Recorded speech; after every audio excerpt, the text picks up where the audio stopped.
ইরানের president doctor Ibrahim রাইসির মৃত্যুর পর বিশেষভাবে সতর্কতা অবলম্বন করেছেন রাশিয়ার প্রেসিডেন্ট পুতিন এবং তুরস্কের প্রেসিডেন্ট এরদোয়ান। এই দুই নেতার সঙ্গে ডক্টর রাইসির খুবই ঘনিষ্ঠ সম্পর্ক ছিল।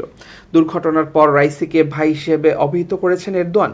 অন্যদিকে পুতিন তার দেশের ইরানি রাষ্ট্রদূতকে ডেকে পুরো ঘটনার বিস্তারিত বিবরণ শুনেছেন।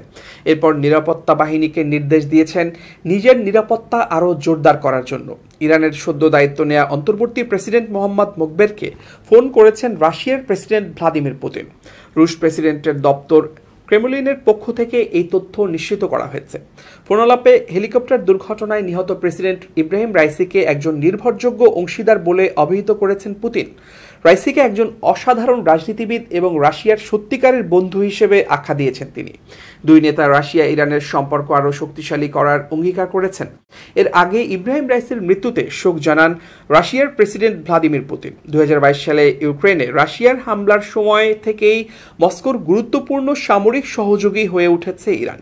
এদিকে তুরস্কের প্রেসিডেন্ট এই ঘটনায় দেশটির গোয়েন্দা সংস্থা MITকে সজাগ ও সতর্ক থাকার নির্দেশ দিয়েছেন।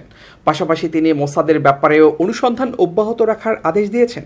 একটি সূত্র বলছে, তুরস্কের প্রেসিডেন্ট তার ঘনিষ্ঠজনদের বলেছেন ইসরায়েল গাজা ধ্বংস করতে পারলে এরপর তুরস্কের দিকে হাত বাড়াবে। সুতরাং তাদের তৎপরতা সম্পর্কে আরও তথ্য জানতে নিজের দেশের গোয়েন্দাদের বিশেষ নির্দেশ দিয়েছেন।